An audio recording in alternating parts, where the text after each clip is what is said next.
Baik, semuanya pelajaran saya akan mulai. Sebelumnya, Assalamualaikum warahmatullahi wabarakatuh.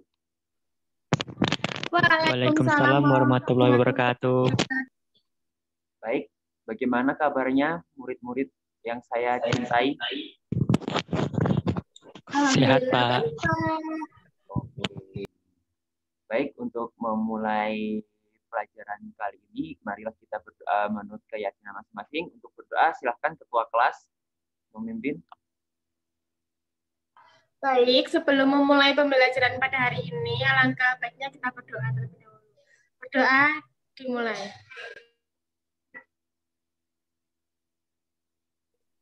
Selesai. Baik, terima kasih untuk ketua kelas. Sebelum memasuki materi, saya absen dulu ya sebelumnya. Untuk pertama, Mbak Siwiriati.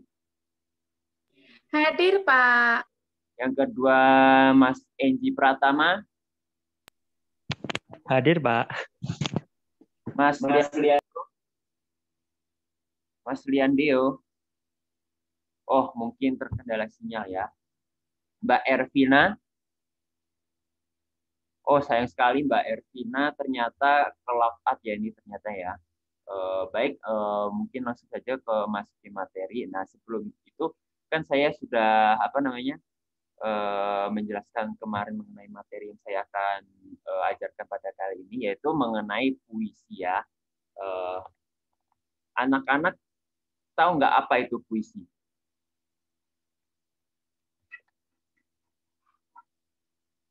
Baik, nggak ada yang mau jawab nih.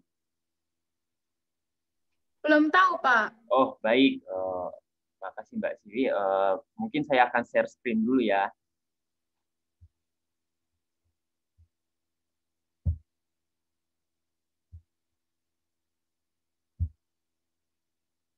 Apakah share screen saya sudah terlihat?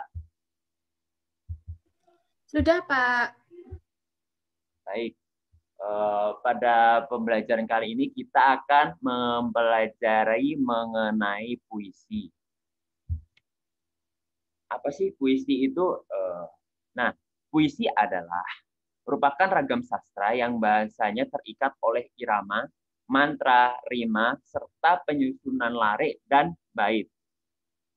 Biasanya itu puisi itu berisi mengenai ungkapan penulis mengenai emosi, pengalaman maupun kesan yang pernah yang dimiliki oleh pengarang kemudian diaplikasikan atau dituliskan di dalam puisi ini dengan bahasa yang baik sehingga dapat berirama dan enak untuk dibaca. Dan yang kedua itu apa aja jenis puisi. Nah, jenis puisi di sini ada dua, yaitu puisi lama dan puisi modern. Sebelumnya teman-teman udah tahu belum apa itu puisi lama dan puisi modern? Belum, Pak. Belum, Pak. Oke, baik. Nah, puisi ini dibedakan menjadi dua, yaitu puisi lama dan puisi modern. Nah, jenis puisi lama itu ada pantun, syair, talibun, mantra, dan gurindam. Sedangkan jenis puisi modern yaitu berupa puisi naratif, puisi lirik, puisi deskriptif. Nah, puisi modern itu biasanya disebut puisi bebas karena tidak terikat oleh rima, jumlah baris, dan lain sebagainya. Nah, kalau yang puisi lama itu merupakan mantra, merupakan jenis puisi yang diciptakan dalam kepercayaan animisme. Biasanya dibacakan dalam acara ritual kebudayaan serta menggunakan kata yang dapat menimbulkan efek magis. Sampai di sini ada yang ingin dipertanyakan?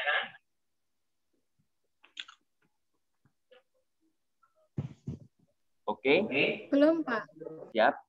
Mungkin saya lanjutkan ya. Kita akan bahas mengenai satu-satu ya jenis-jenis puisi lama, yaitu kan puisi lama tadi sudah saya sebutkan, yaitu terdapat puisi, syair, talibun, mantra, dan gurindam. Yang pertama saya akan menjelaskan mengenai pantun. Pantun itu merupakan jenis puisi lama yang bersajak ABAB dengan setiap baris terdiri atas 4 baris, 2 baris sampiran, dan 2 baris isi. Sedangkan talibun itu terdiri dari sampiran dan isinya itu lebih dari 4 baris atau selalu genap lah intinya gitu. Contohnya itu 2 baris sampir dan 2 baris isi. Dan yang ketiga, yang lainnya yaitu syair. Syair memiliki lare 4 bait dan bersajak A serta isinya itu mengisahkan suatu hal.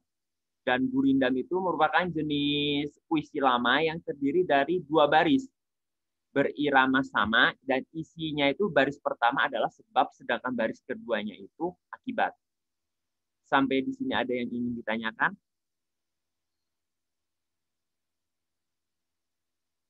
Oke, terima kasih.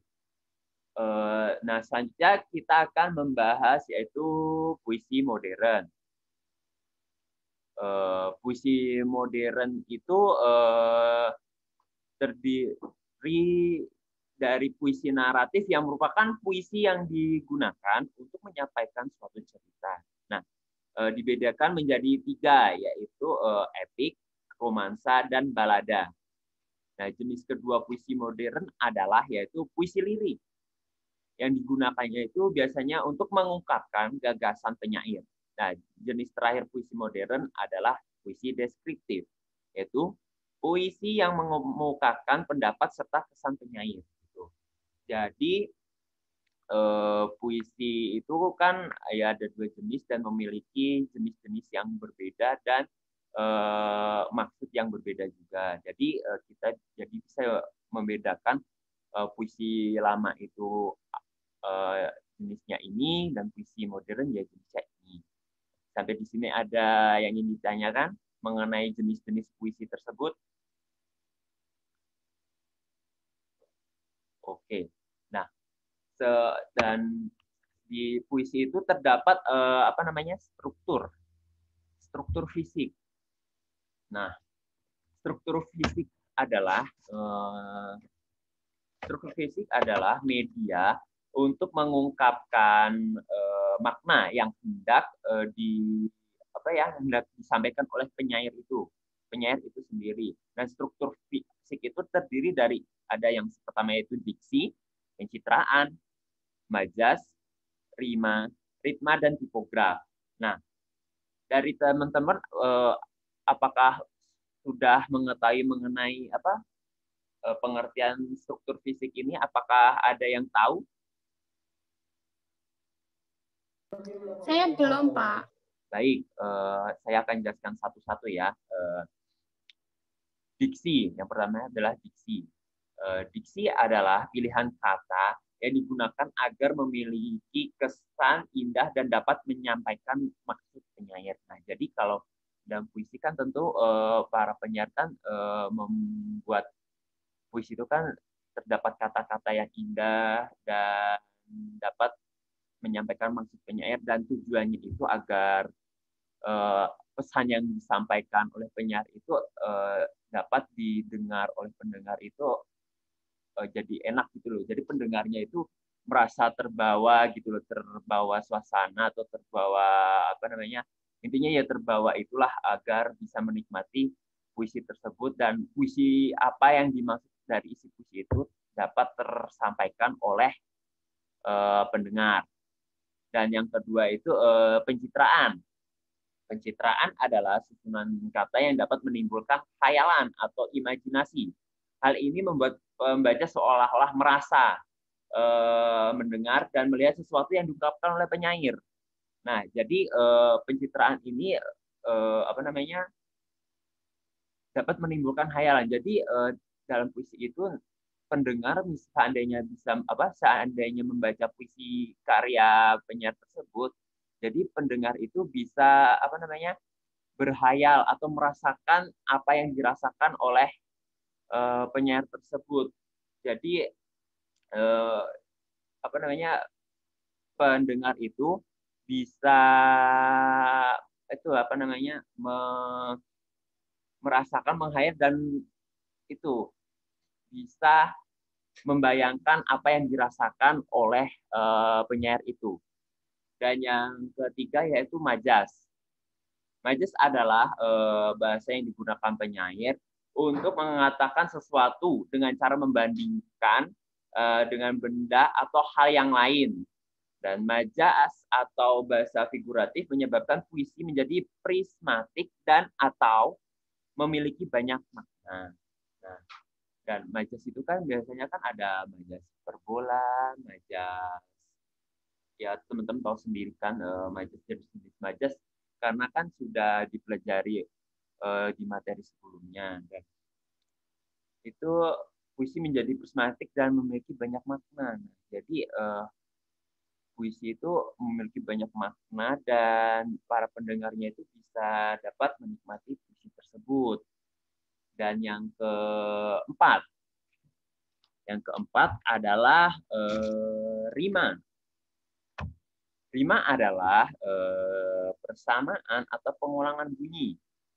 Persamaan bunyi itu memberikan kesan merdu, indah, dan mendorong suasana yang dikehendaki oleh penyair tersebut. Rima biasanya itu dapat berupa pengulangan bunyi, konsonan dari kata-kata yang berurutan atau aliterasi, persamaan bunyi vokal dalam deretan kata atau asonansi, dan persamaan bunyi yang terdapat di setiap akhir baris. Dan yang kelima yaitu ritma. Ritma itu berkaitan dengan rima juga, bunyi, kata, frasa, dan kalimat pada puisi tersebut. Dalam rima itu biasanya muncul bunyi tinggi, rendah, panjang, pendek, keras, lemah, yang mengalir secara teratur dan terulang sehingga membentuk keindahan. Nah, biasanya itu kan para penyair itu kan membaca puisi kan dengan nada-nada yang biasanya tuh kadang keras, kadang lembut, dan itu tuh tergantung temanya. Biasanya kan kalau puisi puisi yang tentang tema emosional lah, misal kayak mengenai orang tua atau pengalaman yang menyedihkan, itu kan biasanya para penyair kan membaca puisi itu kan dengan bunyi biasanya tuh yang sangat tinggi, rendah gitu loh. Jadi yang bisa membawa pendengar itu menjadi emosional juga. Kalau biasanya kalau tentang tentang romance kan biasanya nada-nadanya itu kan rendah gitu kan. Jadi kan para pendengar kan juga bisa merasakannya gitu. Nah, yang terakhir itu ada tipografi. Tipografi puisi itu berbentuk bait-bait yang bermula dari tepi kiri dan berakhir ke tepi kanan baris. Nah, itu merupakan struktur fisik puisi. Sampai di sini ada yang ingin ditanyakan?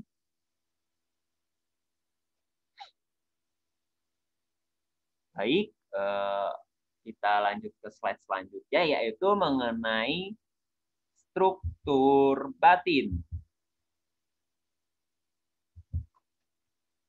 Nah, struktur batin itu terdiri dari 4 unsur, yaitu tema, perasaan, nada, suasana, dan amanat. Nah, yang pertama itu adalah tema. Tentu kan sebelum kita membuat puisi itu kan harus menentukan tema lah. Kalau tidak menentukan tema, jadi kita membuat puisi itu kan jadi bingung gitu. Nah, apa sih itu tema? Tema sebuah puisi itu memiliki tema untuk melingkupi seluruh isi puisi.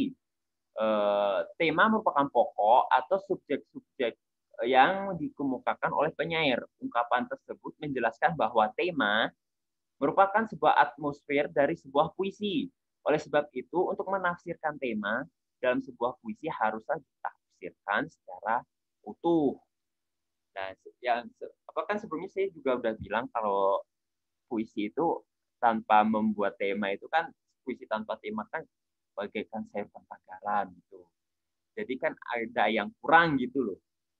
Jadi hambar lah gitu kalau tanpa tema. Jadi kalau temanya tidak ditentukan itu, para pendengar pun juga bingung ini puisi tentang apa ya gitu. Jadi lebih baiknya itu kita harus memikirkan tema terlebih dahulu. Tema apa sih yang akan kita buat untuk membuat puisi tersebut. Nah, yang kedua yaitu perasaan. Perasaan penyair dalam menciptakan puisi itu ikut diekspresikan dan dihayati oleh pembaca. Hal ini karena tema yang sama dapat dituturkan oleh penyair secara berbeda dan hasil puisi yang diciptakan pun berbeda. Nah, kalau perasaan kita membuat puisi itu ya juga harus dengan perasaan lah. Agar puisi yang kita buat itu lebih tersampaikan ke pendengar yang akan mendengarkan puisi kita gitu. Jadi kita itu menciptakan puisi itu harus diekspresikan. Ekspresikan itu kayak gimana ya? Kita itu dapat mengekspresikannya, isi puisi itu loh, dan agar dapat dihayati oleh pembaca. Jadi perasaan penyair itu tuh harus baiklah harus sesuai dengan tema gitu loh. Maksudnya kalau perasaan penyair itu sedang sedih atau apa itu biasanya kan kita menentukan tema ya otomatis kita menentukan tema sedih gitu. Jadi puisinya tersebut itu akan lebih tersampaikan ke pendengar gitu. Dan yang ketiga yaitu nada dan suasana.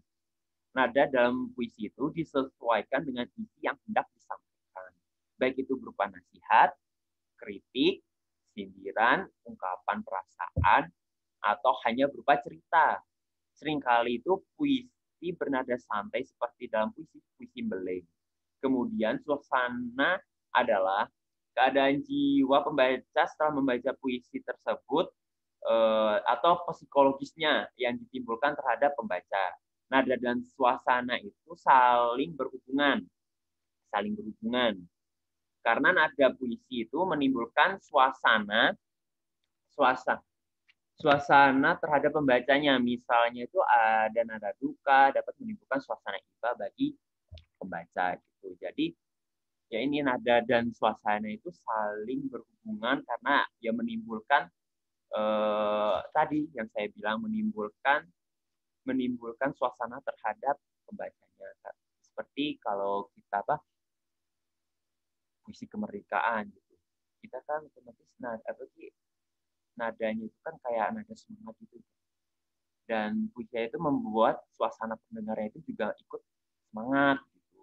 Dan yang seperti yang puisi cinta-cinta, yang romance gitu. Puisi romance kan nadanya agak lembut gitu dan membuat perasaan pembaca itu menjadi kebawa perasaan lah, kalau istilah sekarangnya itu istilah kerennya itu istilah gaulnya itu baper. Nah, itu jadi nada dan suasana itu juga penting pada pembacaan puisi ini gitu. Dan yang terakhir yaitu amanat atau pesan yang disampaikan. Kita itu dapat menalah amanah dalam suatu puisi jika telah memahami tema, rasa, dan nada puisi tersebut. Intinya kita dapat menalah amanat itu setelah kita memahami struktur batin, tiga unsur struktur batin sebelumnya gitu. Jadi amanat atau pesan itu merupakan kesan yang ditangkap pembaca atau pendengar puisi. Nah, amanat itu tersirat di balik kata-kata yang disusun dan berada di balik tema yang digunakan. Nah, jadi kita dapat menentukan amanat pada puisi tersebut itu setelah kita memahami tema, perasaan, dan nada suasana. Intinya ya struktur batin sebelumnya itu 3 struktur batin sebelumnya. Setelah kita memahami 3 struktur batin sebelumnya itu, kita dapat menelaah atau dapat menyimpulkan amanat yang disampaikan dalam puisi tersebut. Seperti kalau puisi kemerdekaan, amanat yang kita dapat itu apa, terus kayak puisi romance, amanat yang kita dapat itu apa. Jadi kita tuh harus paham dulu terhadap tema, perasaan, dan nada suasana tersebut. Jadi kan kalau misalnya tema sedih, terus perasaannya juga sedih, dan ada suasananya juga sedih, itu kan amanatnya kan ya paling misal tema ibu. Perasaannya kan kalau ibu kan kita biasanya kan nggak sedih gitu, ya kebawahnya sedih gitu, dan ada suasananya itu kan gimana ya, suasananya itu jadi gimana ya, sedih, terus nada dalam membaca puisinya itu kan otomatis. Nah, amanatnya itu kan biasanya kayak kita itu jangan harus menghormati jasa ibu dan sebagainya. Jadi itu. Jadi kita dapat menelaah amanat setelah kita paham akan tema, perasaan, dan nada suasana dalam puisi tersebut. Dan sampai di sini ada yang ingin ditanyakan?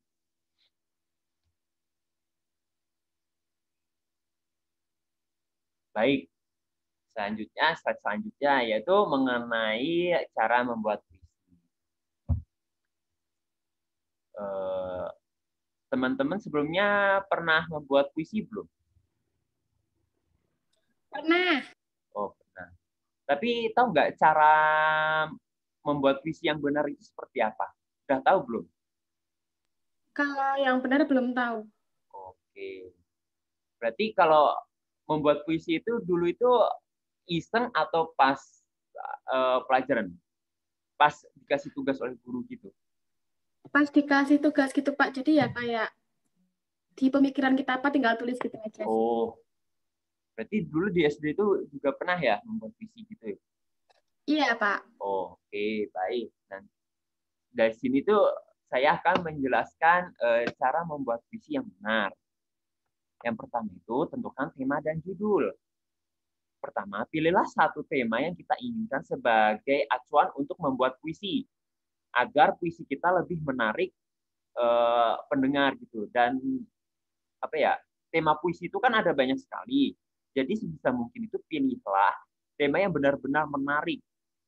Dan setelah menentukan tema itu, kita menentukan judul yang berpacu pada tema. Misal kita menentukan temanya yaitu kesetiaan. Jadi judulnya itu ya bisa ya, kalau kesetiaan itu kan ya paling kebanyakan sekarang kan ya nggak jauh dari tema dari judul ya kayak persahabatan gitu ya. Jadi kita harus menentukan tema dan judul dulu. Kalau anak-anak biasanya itu dulu itu membuat puisi itu temanya apa kalau di SD dulu? Biasanya itu temanya itu ya alam bisa Pak, terus Oh juga ya, biasanya guru gitu. oke, baik. Nah, yang benar itu ya. Jadi kita tuh harus menentukan tema dan judul dulu. Kalau kita tidak menentukan tema dan judul dulu, ya tadi kan saya sempat bilang kalau kita tidak menentukan tema dan judul dulu itu kayak perbandingannya kayak sayur tanpa garam gitu, hambar gitu. Terus kalau misalnya kita tidak menentukan tema dan judul itu juga apa sih ini kok puisi kayak gini, terus nanti pendengar pun juga bingung. Jadi kita tuh harus menentukan tema dan judul terlebih dahulu. Bisa mungkin itu temanya itu yaitu harus menarik perhatian pendengar agar pendengar itu mau mendengarkan puisi kita atau membaca puisi kita gitu, agar pendengar juga tidak bingung akan isi dan apa yang disampaikan di dalam isi puisi tersebut. Jadi kita tuh harus menentukan tema dan judul. Dan yang kedua itu ya menentukan kata kunci. Setelah menentukan tema, langkah-langkah menulis puisi selanjutnya yaitu menentukan kata kunci dan kemudian mengembangkan kata tersebut. Jika kamu telah menemukan tema, misalnya tadi kan saya bilang kesetiaan. Maka selanjutnya adalah menemukan kata kunci yang berkaitan dengan kesetiaan tersebut. Apabila dirasa sudah cukup untuk memulai membuat puisi, maka kamu tinggal mengembangkan dalam suatu kalimat atau larik puisi. Misalnya, satu kata kunci itu digunakan untuk satu larik, atau bisa saja satu kata kunci kemudian dikembangkan menjadi satu bait gitu. Jadi kita harus menentukan kata kunci gitu. Menentukan kata kunci itu untuk tahulah tema. Maksudnya gimana ya?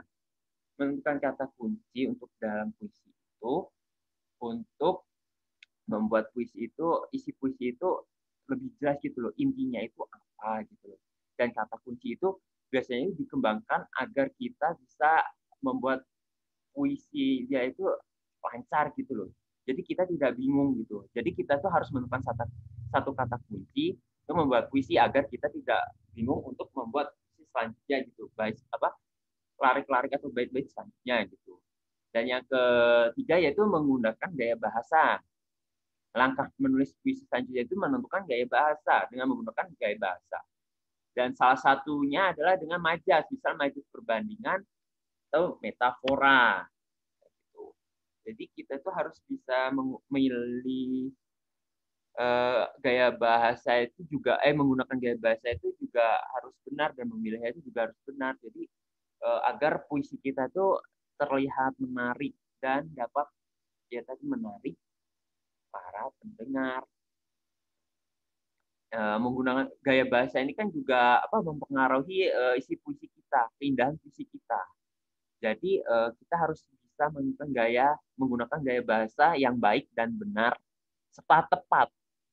Kalau tidak tepat ya nanti kalau tidak tepat sesuai tema ya akan gimana ya, pendengar pun juga akan bingung.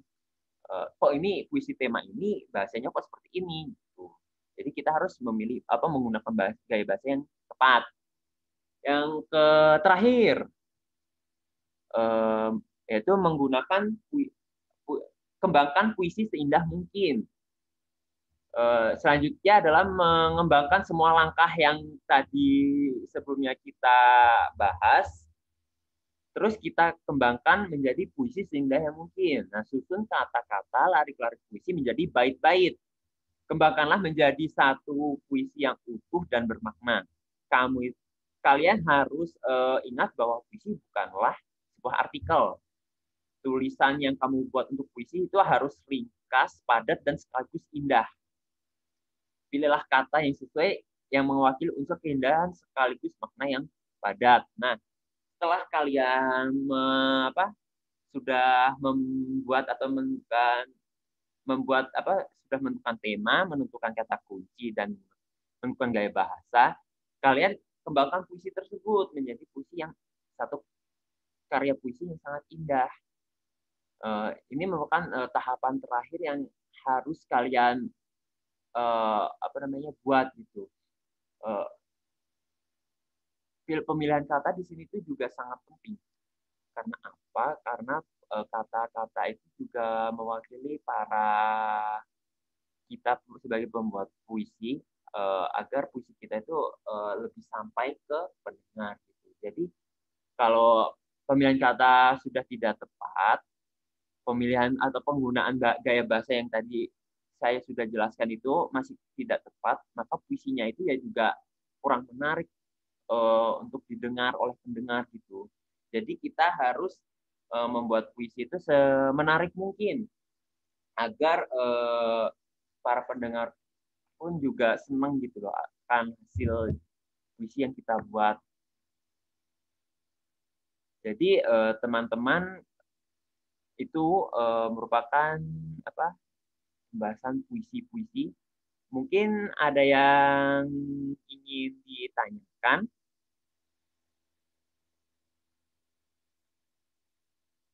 Saya, Pak. Baik, Mbak Sibi, silahkan. Gimana tanyanya? Dari penjelasan Bapak, saya ingin bertanya, hal apa aja yang berhubungan dengan kata dan larik? Terima kasih. Oke. pertanyaan yang sangat bagus, Mbak Siwi. Jadi hal apa aja yang berkaitan dengan kata dan larik dalam menulis puisi tersebut. Dan yang pertama itu adalah kata. Kata adalah satuan rangkaian bunyi yang ritmis atau indah atau yang merdu. Nah, kata ini kan juga sangat penting kan dalam penulisan puisi. Jadi kita harus memilih kata yang tepat sesuai tema pada puisi tersebut. Yang kedua adalah makna. Makna kata yang bisa menimbulkan banyak tafsir. Nah,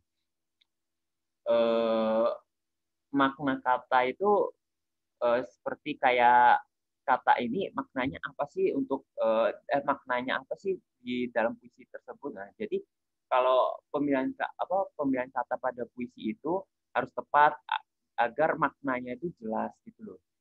Jelas dan kita para pendengar itu bisa tahu makna dari puisi itu apa gitu. Dan yang ketiga itu yaitu mengandung imajinasi mendalam tentang hal yang dibicarakan. Jadi imajinasi pendengar itu, pemilihan kata yang tepat itu juga bisa membuat imajinasi pendengar itu bermain. Jadi kayak puisi romans gitu tentang cinta pertamanya. Jadi para pendengar itu bisa berimajinasi, jadi cinta pertama itu kayak gini. Jadi kita tuh bisa merasakan, jadi ikut merasakan gitu. Walaupun kalian itu belum pernah merasakan cinta, jadi kalau kita bisa membuat sebuah puisi yang pemilihan katanya tepat, itu akan bisa membuat imajinasi pendengar main dan ikut merasakan apa isi puisi tersebut gitu. Jadi gimana ya, para pendengar itu juga bisa ikut merasakan gitu. Jadi gitu Mbak Siwi, itu tiga hal-hal yang berkaitan dengan kata dan lirik dalam puisi, dalam sebuah karya puisi gitu. Apakah? Baik, terima kasih ya. Oke. Ada lagi mungkin yang ingin ditanyakan? Masa dari tadi Mbak Siwi terus mana ini Lian kok nggak pernah on cam ini kok Lian ini. Lian Deo Pratama. Wah. Mungkin Mbak Siwi tahu nggak ini Lian Deo Pratama ini di mana ya? Kok nggak pernah off cam ini? Nggak pernah on cam. Maaf, nggak pernah on cam ini. Lian itu Pak, daerah rumahnya itu susah sinyal Pak. Jadi mungkin terkendala sinyal. Walah, jauh bisa saya maklumin lah. Gitu. Ini Mas Eji, mana ini Mas Eji? Kok nggak kelihatan tanya juga ini? Susah sinyal juga, Pak. Walah, susah sinyal juga. Tapi aman kan? Sejauh ini aman, Pak. Semua penjelasan Bapak, saya bisa terdengar. Siap.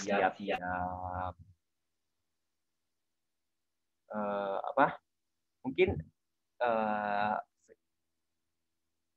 sampai di sini dulu ya. Nanti untuk tugas saya kasih di grup WA aja ya. Nanti saya jelaskan di grup WA. Tugasnya itu intinya tentang tentang puisi, tentang materi yang kita bahas sekarang. Dan di sini saya menyimpulkan bahwa puisi itu adalah sebuah karya sastra, merupakan salah satu karya sastra yang indah, yang memiliki makna yang banyak gitu. Jadi puisi itu sebuah sebuah ungkapan yang ditulis oleh penyair untuk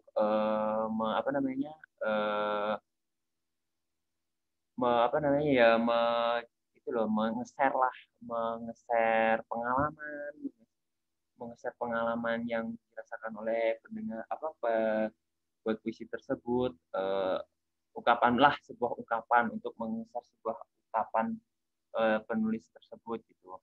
Dan jenis puisi itu tadi kan ada berapa tadi? Jenis puisi kan ada berapa tadi Mbak Siwi? 2. Ya, ada 2. Apa saja Mbak Siwi tadi? Oh ya, Ada baik. puisi lama sama modern. Ya, benar. Jadi puisi itu terdapat dua jenis, yaitu puisi lama dan puisi modern. Dan puisi itu terdiri dari terdapat struktur fisik dan struktur batin. Yang kedua struktur itu sangat penting dalam pembuatan puisi tersebut. Dan kita bisa membuat puisi itu harus ada dua struktur tersebut gitu. Kalau tidak ada, berarti itu bukan membuat puisinya itu masih salah gitu. Dan yang terakhir tadi kan cara-cara membuat puisi itu seperti apa. Nah, ini tadi saya sudah jelaskan. Mungkin ada yang masih ditanyakan lagi? Baik. Sudah, Pak. Oh, baik. Sudah, mungkin itu saja yang dapat saya sampaikan. Silakan ketua kelas untuk memimpin doa penutup. Baik, sebelum mengakhiri pembelajaran pada hari ini, alangkah baiknya kita berdoa. Berdoa dipersilahkan. Selesai. Baik, terima kasih Mbak Siwi. Jangan lupa ya tugasnya nanti saya share di WA. Untuk deadline saya kasih 1 minggu. Habis ini nanti saya kirim WA ya, WA grup gitu mengenai tugas. Mungkin itu saja yang dapat saya sampaikan. Saya akhiri. Wassalamualaikum warahmatullahi wabarakatuh. Waalaikumsalam warahmatullahi wabarakatuh. Terima kasih, Pak. Terima kasih, Pak. Baik, sama-sama.